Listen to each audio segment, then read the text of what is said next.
Hello കുട്ടി, എന്താ ആ 10 രൂപ. നിങ്ങളിത് എനിക്ക് വെറുതെ തരുന്ന പൈസയല്ലേ?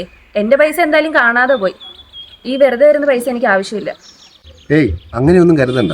അന്ന് ഞാൻ കാരണമല്ലേ ആ പൈസ പോയത്. എന്നാ ഇത് പിടിക്കും.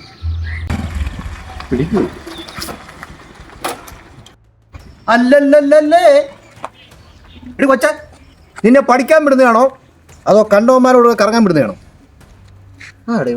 അങ്ങോട്ട് ചോദിക്കളിയാ. അത് കണ്ണി കണ്ടവന്മാരോട് കറങ്ങി നടക്കാൻ അറിയാം.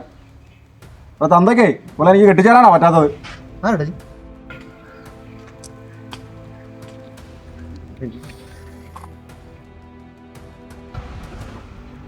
എന്താ പ്രശ്നം?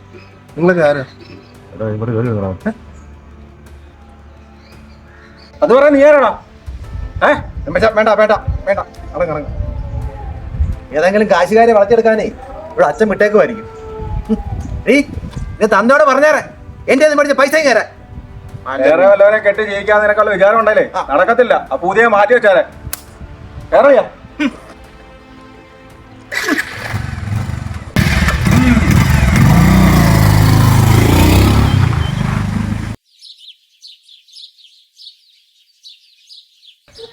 ആരാ?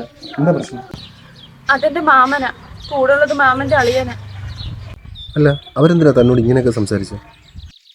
സോറി, മാമൻ ഇങ്ങനെയൊന്നും പറയുന്നൊട്ടും പ്രതീക്ഷയില്ല. അച്ഛൻ പൈസ വാങ്ങിയിട്ടുണ്ടായിരുന്നു പലിശയ്ക്ക് മാമന്റെ അടുത്തുനിന്ന്. അത് കൊടുക്കാൻ പറ്റിയില്ല. അതാ മാമൻ ഇങ്ങനെയൊക്കെ സംസാരിച്ചിട്ട് പോയത്. അത്രേ ഉള്ളോ? ഇത് താൻ വിഷമിക്കണ്ട. പൈസ ഞാൻ കൊടുക്കാം. തനിക്ക് ജോലി കിട്ടുമ്പോൾ അത് എനിക്ക് തിരിച്ചു തന്നാൽ മതി. ഇത്രയേറെ വിഷമിക്കേണ്ട കാര്യം എന്ത് ഇതിനകത്ത്? അതൊന്നും വേണ്ട, ഞാൻ പോവാം. തൻ്റെ പേരെന്ന് പറഞ്ഞിട്ട് കൊടുക്കും. ഗായത്രി.